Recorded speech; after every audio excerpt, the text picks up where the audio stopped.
Ça va? Oui, peut-être parler plus fort. Oui, alors, souhaiter la bienvenue à l'ensemble de toutes les personnes qui nous suivent au niveau de FXL, qui portent un intérêt sur le leadership et les finances selon le principe biblique.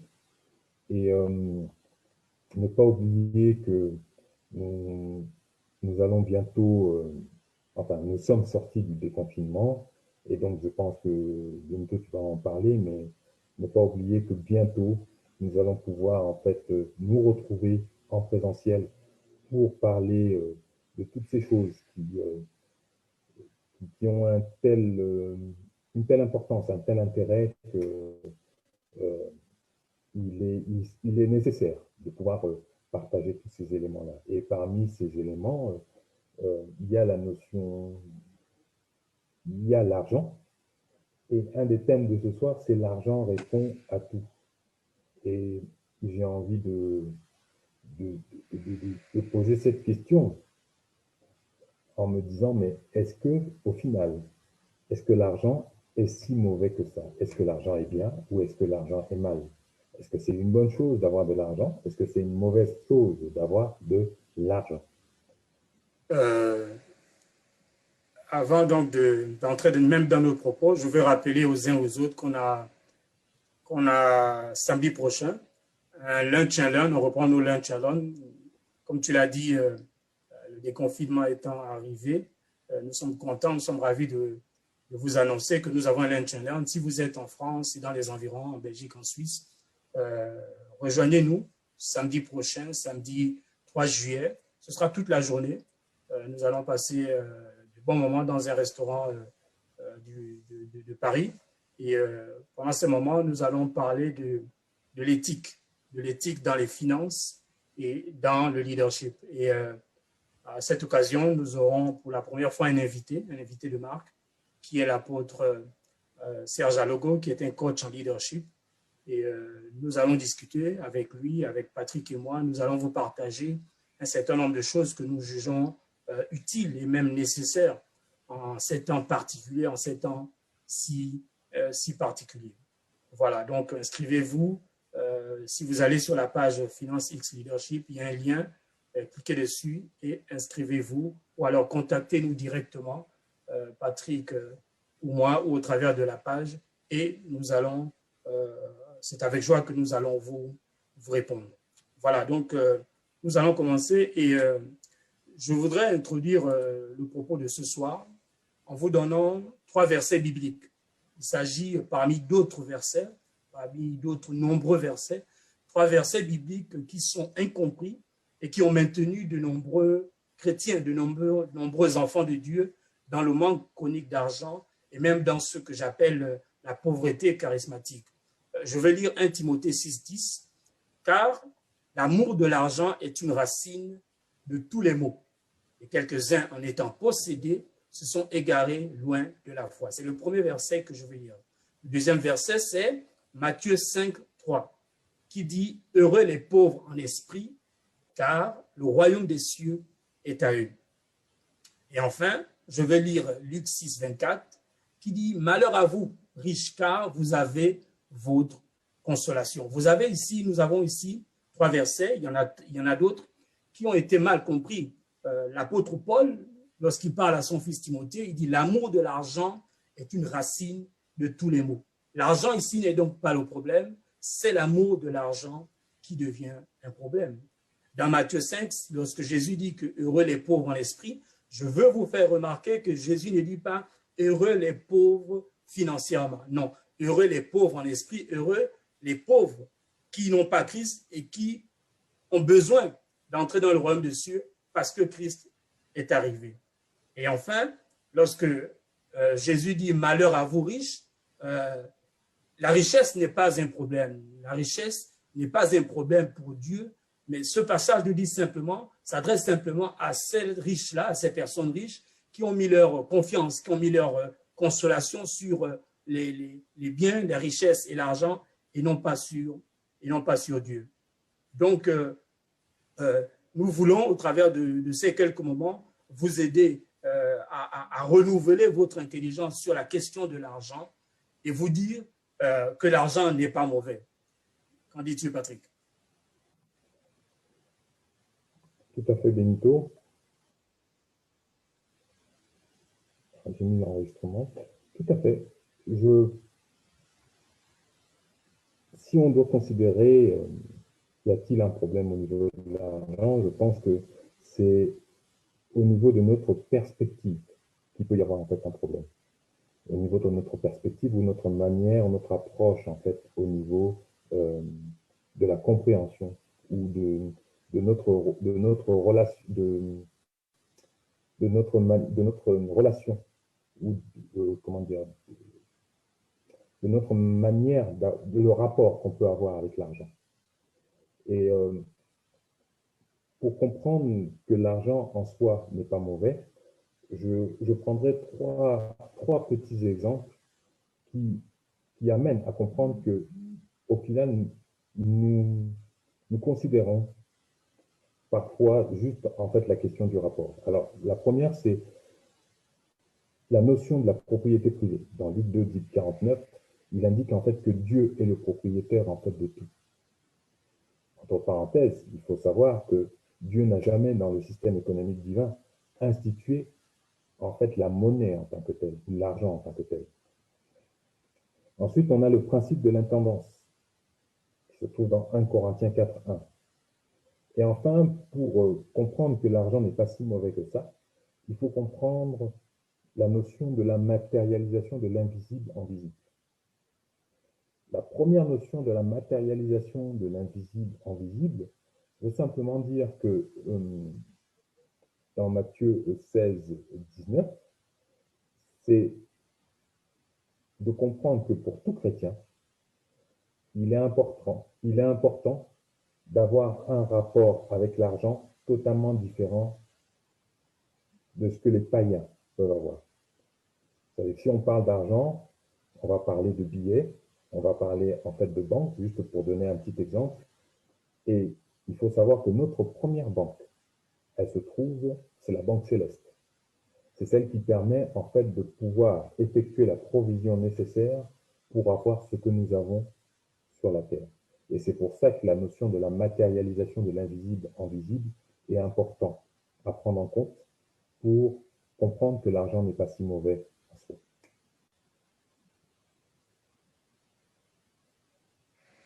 D'accord. Et est-ce qu'un chrétien peut vivre sans argent? Parce que c'est la pensée de beaucoup. Je pense qu'un chrétien peut vivre sans argent. Pourquoi? Pour la simple et bonne raison que euh, nous vivons pas de la même manière. Si nous comprenons les principes, les lois du système économique divin, nous ne vivons pas de la même façon que toutes les autres personnes qui vivent sur cette terre-là. Pour comprendre qu'un chrétien peut vivre sans argent, il faut déjà que nous puissions accepter la notion ou l'institution du principe de la multiplication. Donc comprendre que nous ne vivons pas autour d'un système économique, d'un système capitaliste socialiste, mais que nous devons nous approprier le système de la multiplication. Nous devons nous approprier aussi un autre élément qui est le mystère de la foi.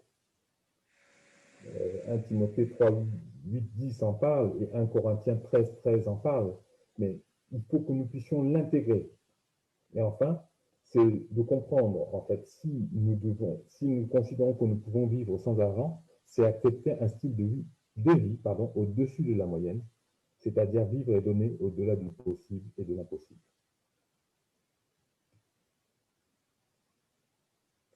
Voilà ce que je pourrais dire, en fait, pour un chrétien. Si un chrétien peut-il vivre sans argent? Mais tout ça, ce sont des notions, on va dire, en fait, spirituelles, effectivement, parce que dans le cas pratique, on va me dire, mais dans mon quotidien, comment je fais?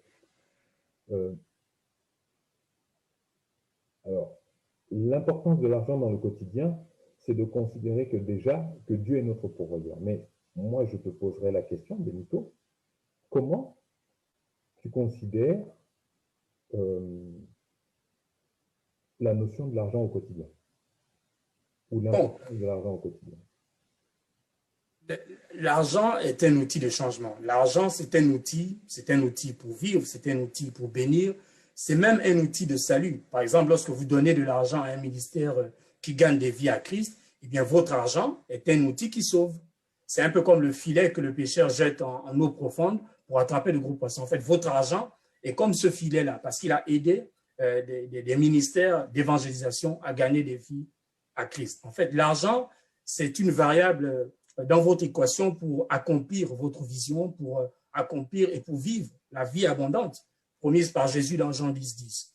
Et pour cela, vous devez devenir maître de l'argent. Je m'explique. Je dis que vous devez devenir maître de l'argent pour que l'argent ne soit pas votre maître en prenant la place de Dieu. Vous devez conquérir votre amour pour l'argent pour que votre amour pour Dieu ne soit pas conquis. Je m'explique. Voyez-vous, selon Luc 16, 13, votre cœur fera allégeance soit à Dieu, soit à l'argent, qui est personnifié dans la Bible par Mammon. Que vous soyez pauvre ou riche, là n'est pas la question. Il y a des riches qui aiment Dieu et il y a des pauvres qui aiment l'argent. Donc là n'est pas la question. Par exemple, lorsqu'un pauvre répète sans cesse, je n'ai pas d'argent, je n'ai pas d'argent, en fait, il est sous l'influence de maman et non celle de Dieu. Parce que Dieu lui dit sans cesse que tu es béni de toutes sortes de bénédictions et qu'il pourvoit à tes besoins. Donc la question n'est pas la richesse, la question c'est notre rapport avec l'argent. La Bible dit que vous ne pouvez pas servir Dieu et maman. Oui, vous ne pouvez pas servir Dieu et maman, mais vous devez servir Dieu avec maman. Vous devez servir Dieu avec votre argent. Donc l'argent est un outil pour servir Dieu, pour vivre notre vie, pour accomplir notre mission sur la terre des hommes. Maintenant, qu'est-ce que l'argent? C'est quoi l'argent concrètement? Je dirais que la définition de l'argent, c'est... Alors, tu as donné en fait quelques définitions sur la notion, mais en réalité, si on part sur ce que tu viens de dire, c'est que l'argent n'a pas de pouvoir en lui-même et qu'il est neutre. Okay? L'argent n'est qu'un objet impuissant et amoral auquel l'esprit de Mammon attribue un grand pouvoir et par lequel il cherche à contrôler notre vie.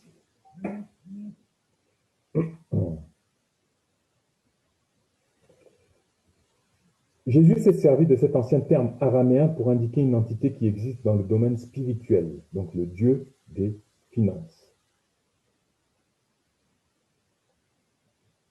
On peut avoir la référence ou la définition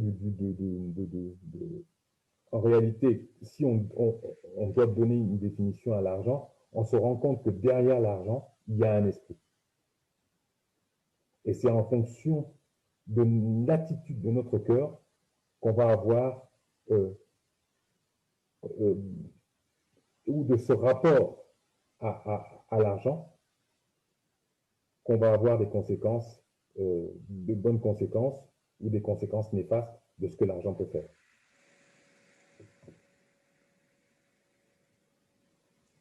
D'accord. Moi, je voudrais ensuite ajouter à ce que tu viens de dire que Dieu parle d'argent. Dieu parle beaucoup d'argent. Et certains pourraient même dire que Dieu parle un peu trop d'argent. Parce que voyez-vous, dans la Bible, il est fait plus mention de biens, richesses et d'argent que de sujets comme la prière, le ciel ou l'enfer. Donc, Dieu parle beaucoup d'argent.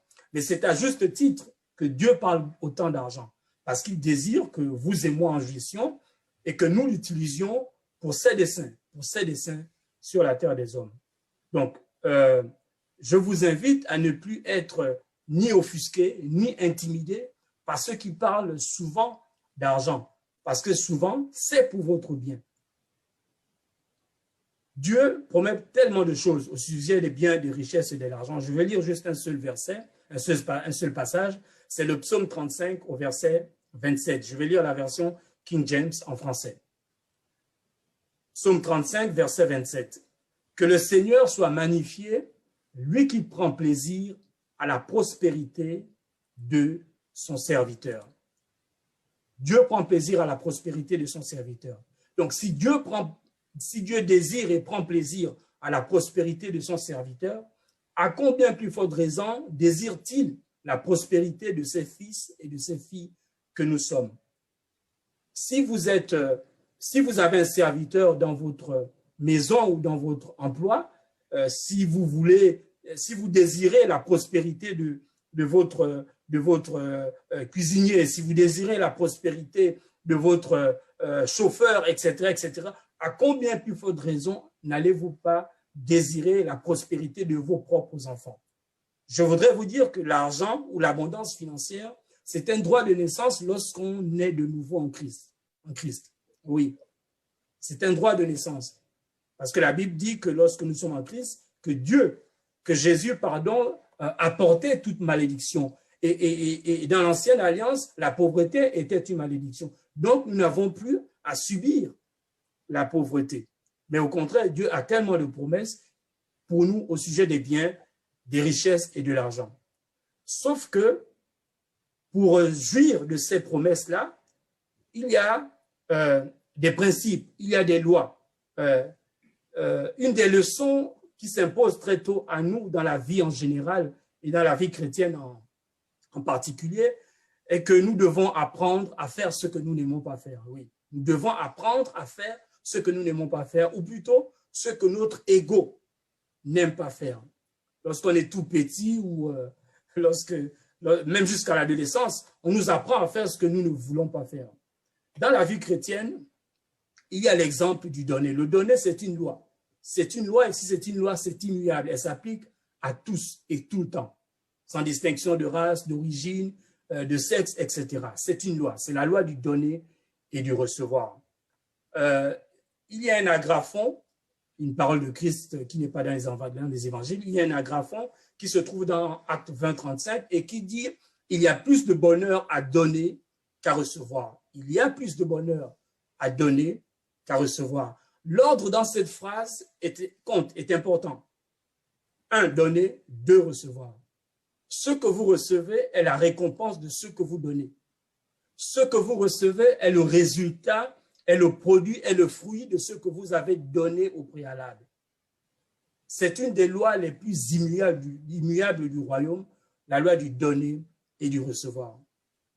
Et depuis toujours, on nous enseigne sur notre identité en Christ et que notre identité doit refléter l'identité de Dieu. Et une des choses qui caractérise notre divinité, ou si vous voulez, qui caractérise notre ressemblance à Dieu, c'est l'amour. La Bible dit que celui qui n'aime pas n'est pas comme Dieu. Donc, lorsque nous aimons les gens, nous manifestons la nature même de Dieu. Mais voyez-vous, il y a une autre chose, et non des moindres, qui nous permet là aussi de manifester Dieu, qui nous permet de manifester la nature, le caractère de Dieu, c'est le donner. Comme Dieu, vous devez donner. Vous devez aussi donner. Vous devez, comme Dieu, envoyer votre pluie de bénédiction sur tous, sur les justes, sur les injustes, selon Matthieu 5, 43. Et lorsque vous donnez, faites-le sans attendre que ces personnes vous renvoient l'ascenseur. C'est la loi du donner et du recevoir. C'est cette loi-là que vous mettez en pratique qui va se charger elle-même de renvoyer votre ascenseur rempli de moissons. Donc, la loi du donner, il y a des principes, il y a des lois que vous devez connaître. Beaucoup préfèrent recevoir, mais au contraire, Christ nous encourage à donner. Nous devons préférer donner. Nos pensées, nos réflexions doivent davantage être tournées vers le donner et non vers le recevoir. Vos prières à Dieu doivent davantage être orientées vers le donner et non vers le recevoir. Et au niveau de FXL, nous parlons de ces choses. Au niveau de FXL, nous parlons de ces principes, de ces lois qui non seulement nous donnent accès aux promesses de Dieu au sujet des biens, de richesses et de l'argent, mais ces principes et ces lois nous montrent aussi comment fructifier, comment multiplier ce que Dieu nous a donné. C'est là encore l'occasion pour moi de vous inviter à notre prochain Lunch and Learn qui aura lieu le samedi 3 juillet prochain. Et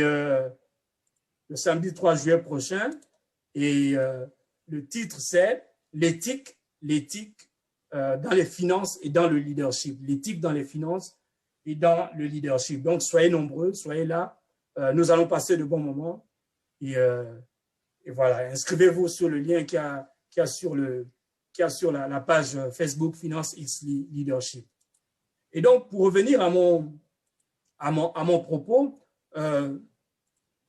nous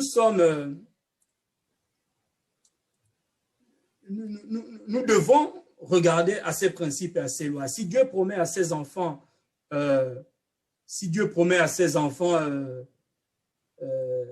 toutes ces promesses, c'est qu'il nous dit comment, justement, accéder à ces choses. Si Dieu promet toutes ces choses, pourquoi moi je ne reçois pas? Les chrétiens se demandent, il y a une chrétienne et un chrétien qui se dit, pourquoi moi je ne prospère pas alors que Dieu me fait tant de promesses? Mais parce qu'il y a des principes et des lois qu'il ne faut pas violer, mais qu'il faut mettre en pratique, qu'il faut connaître, respecter et mettre en pratique. Si votre cœur est converti, gloire à Dieu. Mais est-ce que votre mentalité est convertie? Est-ce qu'elle est renouvelée? Est-ce que vos mains sont converties pour le travail? Le travail est un principe. Est-ce que vos mains sont converties pour travailler? Est-ce que vos pieds sont convertis pour aller chercher les clients? Est-ce que votre poche, votre portefeuille, votre compte en banque est aussi converti? Il ne suffit pas d'être converti dans votre cœur. Il y a des principes, il y a des lois à connaître. Oui. Patrick, si on sortait un peu de ce fil conducteur de l'argent répond à tout, si on peut parler un peu tout à l'heure, j'ai parlé de semences. Donc, la semence, c'est aussi un investissement. Est-ce que tu peux dire quelque chose là-dessus, s'il te plaît? Oui, alors, le principe de la semence ou la notion de l'investissement, ce qu'il faut savoir, et je pense que chaque jour, on en parle à FXL parce que c'est quelque chose, chaque jour, j'apprends quelque chose qui est important, c'est que nous devons être cohérents entre ce que nous disons et ce que nous faisons. C'est ce qu'on appelle à la GMT vivre une vie intentionnelle. L'intentionnalité, c'est prendre ce que nous avons en théorie et pouvoir le mettre en pratique. Et on ne peut pas parler d'investissement sans parler des 5 valeurs dans lesquelles on peut investir. Et la toute première valeur, en fait, sur laquelle on va investir, reste la valeur immuable du système économique divin, ça reste l'homme. C'est la première valeur, c'est la première valeur. Ensuite, on a l'or, ensuite, on a l'immobilier. Alors, parlant de l'immobilier, je veux parler de l'or, c'est bon, je pense que c'est peut-être pas, ça serait très long d'en parler. Mais aujourd'hui, en termes d'opportunités, ce qu'il faut savoir, c'est que l'immobilier, aujourd'hui, après le Covid, il va y avoir vraiment énormément de choses à faire au niveau de l'immobilier.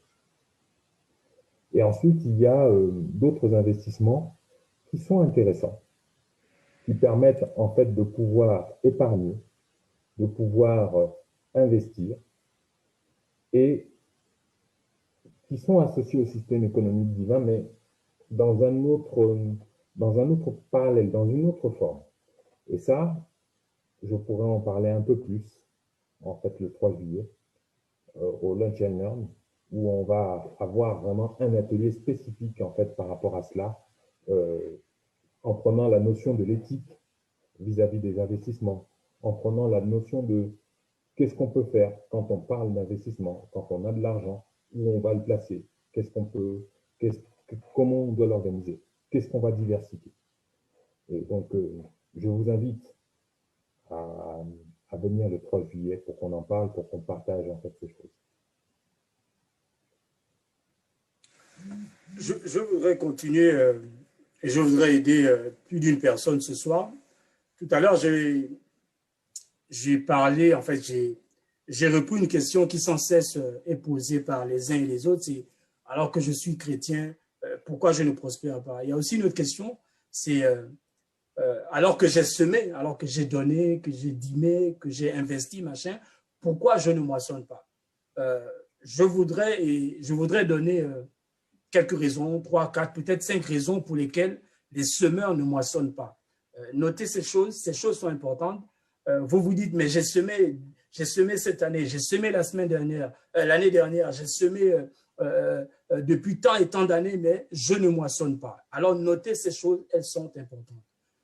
Quand je parle de finances, je fais allusion aussi bien de semences d'argent, mais aussi de semences de travail, de semences d'effort, de service, de semences de réflexion, d'études. Je parle de semences de prière, c'est une semence. Je parle de semences de sacrifice. Un sacrifice, c'est toujours privatif. Et se priver, c'est une semence. Lorsque vous vous privez de quelque chose, c'est une semence pour le futur. Alors, je veux vous donner quelques raisons pour lesquelles les semeurs que vous êtes ne moissonnent pas. Pourquoi vous semez, mais vous ne moissonnez pas? Notez-le. Raison numéro 1, les semeurs ne moissonnent pas parce qu'ils croient que leur moisson vient de leur patron, parce qu'ils croient que leur moisson vient de leur patron ou d'une source qu'ils ont préalablement choisie, leur père, leur tante, etc. Beaucoup confondent le canal et la source. Beaucoup confondent le canal par lequel ils reçoivent la moisson et la source de leur moisson. Tonton Martin n'est pas votre source. Votre employeur n'est pas votre source. Votre client préféré n'est pas non plus votre source. Ces personnes sont éventuellement des canaux que votre source, qui est Dieu, va choisir d'utiliser pour vous bénir, mais elles ne sont pas, ces personnes, votre source. Et si vous confondez la source et le canal, vous allez être en difficulté parce que le canal change régulièrement, mois après mois, année après année, saison après saison. Or, la source ne doit pas changer. Dieu, votre source, ne change pas. À la fin du mois dernier, à la fin de ce mois de juin, à la fin du mois de juillet, Dieu sera toujours le même. Il va demeurer le même Dieu qui est riche et enrichissant. Alors, focalisez-vous sur lui et non sur les canaux. Ça, c'était la première raison. La deuxième raison pour laquelle les gens qui sèment ne moissonnent pas, c'est parce qu'ils croient que l'argent ne répond pas à tout. Parce qu'ils ne croient pas que l'argent répond à tout. C'est le thème de notre fil conducteur.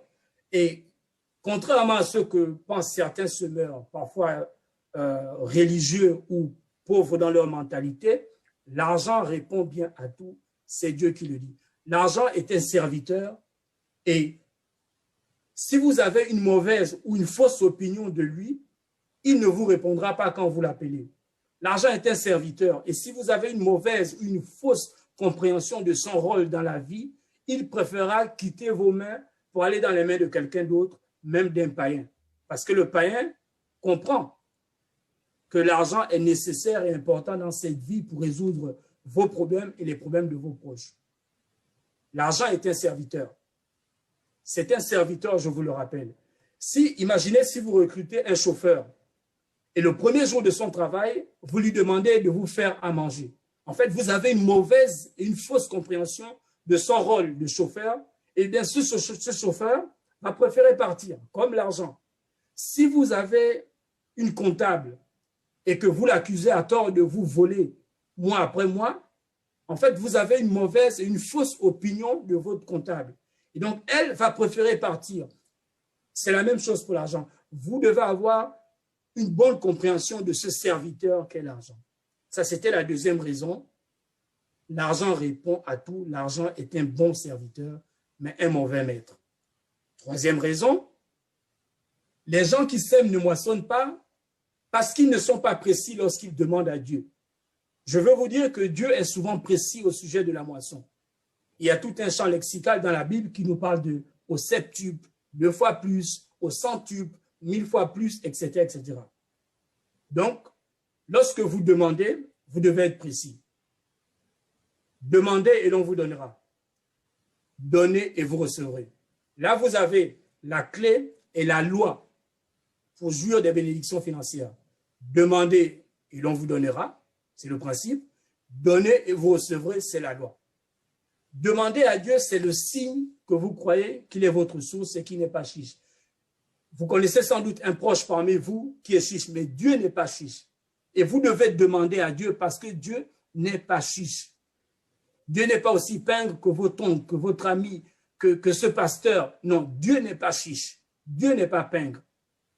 Mais Dieu est El Shaddai. Il est comme cette maman qui nourrit, qui pourvoit, qui fortifie, qui satisfait aux besoins et même aux désirs de ses enfants. Donc, vous devez demander, mais lorsque vous demandez, soyez précis.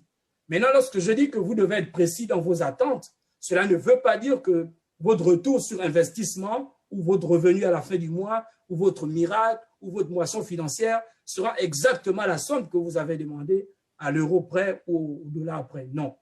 Si vous vous attendez à 10 000 euros à la fin de ce mois de juin, la moisson que vous allez recevoir sera peut-être différente. Ce sera peut-être 9 300, 11 800 euros. Mais la précision est un principe et vous devez l'appliquer. Quatrième chose, les gens qui sèment ne moissonnent pas parce qu'ils pensent qu'ils ne méritent pas ce que Dieu leur a promis ou pensent qu'ils ne méritent plus à cause de leur mauvais choix, de ce qu'ils ont fait. Dieu n'est pas impressionné par votre péché. Dieu n'est pas impressionné par vos erreurs d'investissement. Oui, cette année, vous avez mal investi. Dieu n'est pas impressionné par vos mauvais choix de dépenses. Laissez-moi vous donner 2 versets. Le Proverbe 13, 22. Les richesses du pécheur sont réservées pour le juste. Proverbe 13, 22. Ce n'est pas parce que vous péchez ou que vous avez péché que vous êtes un pécheur. Non. Vous n'êtes plus un pécheur, même si vous avez péché, mais vous êtes injuste. Si du moins vous êtes en Christ. Et donc, si vous êtes injuste, la Bible dit que Dieu a des richesses du pécheur qui veut transférer vers vous. Il y a un transfert de richesses par MoneyGram, par PayPal, par Paylib, par je ne sais pas quel moyen, mais Dieu veut transférer les richesses du pécheur vers le juste que vous êtes. Parce qu'il prend plaisir à votre prospérité et parce qu'il sait que pour accomplir votre mission, vous avez besoin d'argent. Deuxième passage que je veux lire, c'est le psaume 112, 3. Le juste a dans sa maison bien-être et richesse. Je répète, si vous êtes en Christ, vous devez cesser de penser que vous ne méritez pas de prospérer. Vous avez fait des erreurs, arrêtez-vous, corrigez ce qu'il y a lieu de corriger, mais sachez que Dieu n'est pas impressionné par vos erreurs, mais qui vous attend devant, qu'il en réserve pour vous plein de choses. Dernière raison pour laquelle ceux qui sèment ne moissonnent pas, c'est qu'ils travaillent au mauvais endroit, ou ils sèment au mauvais endroit, ou ils sèment la mauvaise semence. Ça veut dire quoi travailler au mauvais endroit? C'est peut-être parce que vous travaillez là où vous n'êtes pas bien payé, où vous n'êtes pas adéquatement payé. Ça veut dire quoi semer au mauvais endroit? Ça veut dire que vous avez peut-être semé, mais vous avez semé dans un sol aride. C'est peut-être un sol même maudit. Donc, vous devez arrêter de semer là où vous avez semé parce que ce n'est pas un bon sol. Vous devez arrêter d'investir dans ce mauvais business-là, mais vous devez investir ailleurs. Vous devez arrêter d'investir dans ces personnes-là, mais vous devez investir dans d'autres personnes. Et enfin, c'est parce que vous semez la mauvaise semence. L'argent répond à tout. Une version anglaise dit « L'argent fait avancer le monde ». En effet, des millions de personnes se lèvent chaque jour à leur lieu de travail à cause de l'argent. Mais cet argent-là ne doit pas être votre maître, mais votre serviteur. Voici ce que je voulais dire. Je ne sais pas si tu veux rajouter, Patrick. Tu as tout dit. C'était remarquable. C'était remarquable. Moi, ce que j'ai envie simplement de dire, c'est que si les personnes veulent en savoir un peu plus, s'ils veulent, parce que là, c'est juste en fait quelques éléments, mais pour aller dans les détails, on a besoin de poser, on a besoin de passer un peu plus de temps, que les gens s'inscrivent au Lunch and Learn et qu'ils nous contactent pour qu'on puisse en fait vraiment partager, prendre en fait le temps de partager ces choses qui ont une telle importance. Je constate une chose, c'est que en tant que chrétien, si je prends 2 chiffres, le 5 et le 10, c'est des chiffres en fait qui correspondent au pourcentage de ressources qu'on utilise en fait dans le système économique divin. Et qui fait face, en fait, qui fait allusion, bon, le 5, en fait, ça c'est autre chose. Le 5 qui fait plus allusion à la loi de la négoce, c'est ce que Joseph a utilisé quand en situation de crise, en fait, dans le pays d'Égypte, puisqu'il prenait le cinquième, en fait, des biens des personnes pour faire, en fait, les échanges. Le 10, c'est le dixième, en fait, c'est 10% de nos revenus, c'est notre dîme, c'est le dixième. Mais en réalité, si on prend ce dixième-là, il correspond à 10% du niveau de connaissance que nous avons dans le système économique divin pour pouvoir aller plus loin. Donc ça veut dire qu'il reste 90% de connaissances, de niveau de connaissance, de 90% de choses à comprendre pour pouvoir expérimenter tous les éléments que tu nous as donnés tout à l'heure et comprendre que nous devons comprendre que l'argent répond à tout et que nous devons être le maître de l'argent. Que l'argent est notre esclave. Et pour ça, j'invite vraiment les personnes à s'inscrire à FXL, à s'inscrire au Lunch and Learn. On aura une pointure, une très grande pointure. L'apôtre à logo Serge a une grande expérience dans le leadership. Il va nous partager sur l'éthique. Je ne sais pas si tu peux nous donner les différents thèmes qu'on va aborder en fait sur l'éthique, autour de l'éthique, pour que les gens en sachent un peu plus et comprennent en fait ce qui va les attendre en fait les trois. Oui, bon, la journée, déjà, ce sera autour d'un repas. On sera réunis dès le matin, dès 10h, 10h moins, parce que nous voulons prendre le petit déjeuner ensemble. Nous voulons discuter, nous allons vous parler, vous enseigner sur l'éthique. La plupart du temps, l'éthique, lorsqu'on parle d'éthique, on pense au leadership ou à nos leaders. Je disais dernièrement qu'au moment d'élection, les gens choisissent un candidat à cause d'un certain nombre de critères comme la compétence, l'expérience, etc., mais aussi à cause de leur éthique. Donc l'éthique compte dans la vie, pas seulement dans la vie politique, mais dans la vie de tous les jours, dans notre leadership de tous les jours. Mais nous allons aussi parler d'éthique dans les finances. L'éthique dans les finances compte parce que beaucoup se sont éloignés de ce que la Bible attend de nous en ce qui concerne la gestion des finances, de notre comportement, de notre rapport à l'argent, de notre intégrité, de ce que nous devons faire et de ce que nous ne devons pas faire. Donc, quel type d'investissement nous devons avoir, etc., etc. Donc, nous allons parler de ces choses. Elles sont importantes. Et nous allons vraiment passer de bons moments. Invitez, inscrivez-vous sur la page Finance X Leadership. Il y a un lien. Nous allons le rappeler tout à l'heure encore. Mais inscrivez-vous et ça va être formidable. Donc, voici, voilà. OK. Bon, c'était une première. C'était la première, mais pas la dernière. On va se retrouver encore et encore. Heureux d'avoir partagé ces moments avec vous. Nous espérons du fond du cœur que quelque chose a été déposé dans vos cœurs et dans votre mentalité, mais surtout que votre vie en général et votre vie financière change à la seule gloire de Dieu. Donc voilà, soyez bénis, shalom, shalom, shalom. Bye. Merci beaucoup.